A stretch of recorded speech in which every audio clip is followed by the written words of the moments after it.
Assalamualaikum teman-teman, bertemu lagi dengan Ais di PAUD Istiqomah Sambas Channel.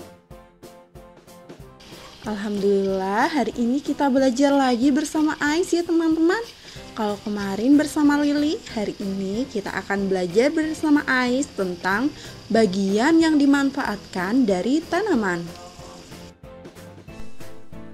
Yang pertama, bagian tanaman yang dimanfaatkan dari buah.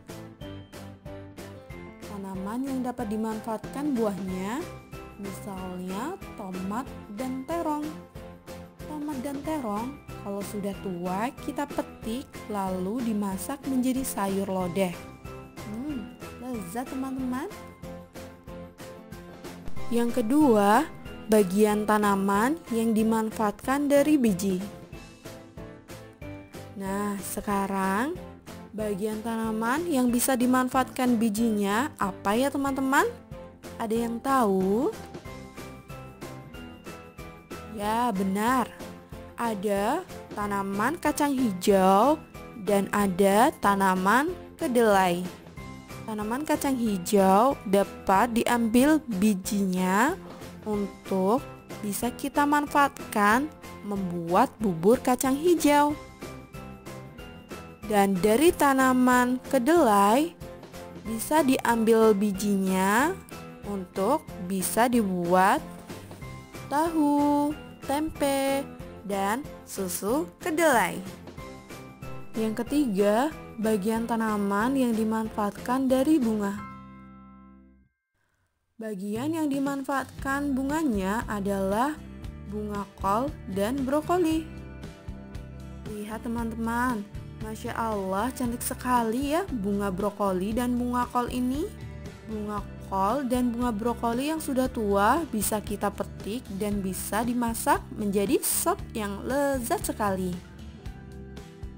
Yang keempat, bagian tanaman yang dimanfaatkan dari daun.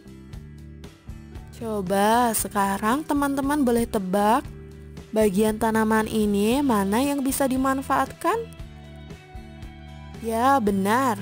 Daunnya bisa kita manfaatkan untuk konsumsi sehari-hari. Tanaman apa saja yang bisa kita konsumsi daunnya ya teman-teman?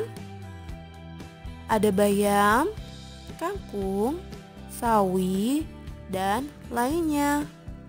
Wah, semuanya bisa kita masak loh teman-teman, menjadi tumis yang lezat sekali. Yang kelima, bagian tanaman yang dimanfaatkan dari umbi. Umbi berada di bawah tanah, jadi tidak terlihat ya teman-teman. Bagian tanaman yang bisa dimanfaatkan dari umbinya sebagai makanan yang dapat kita konsumsi adalah wortel, singkong, dan yang lainnya. Lihat teman-teman, tanaman singkong dan tanaman wortel.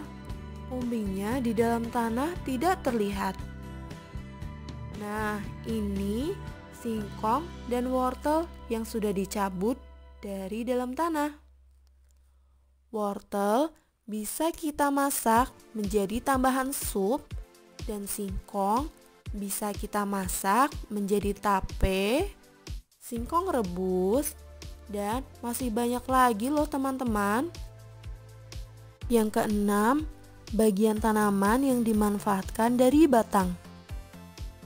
Bagian tanaman yang dimanfaatkan batangnya ada tanaman bambu muda atau rebung dan pohon kelapa.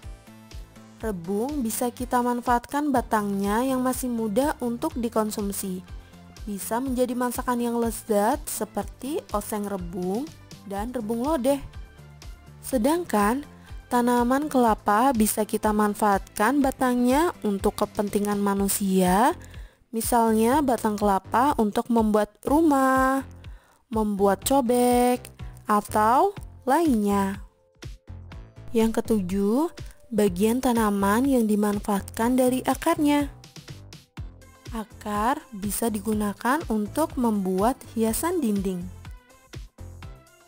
Yang kedelapan, bagian tanaman yang dimanfaatkan dari daun kering.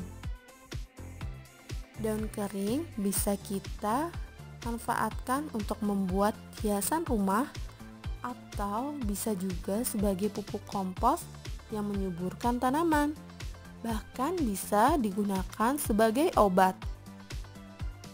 Dan yang kesembilan, bagian tanaman yang dimanfaatkan dari bunga.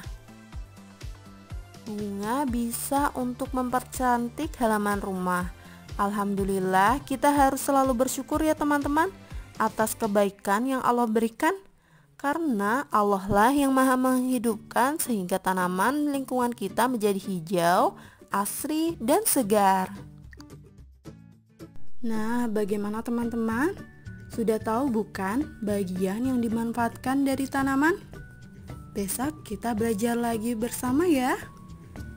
Ais tutup dengan mengucap salam. Wassalamualaikum warahmatullahi wabarakatuh.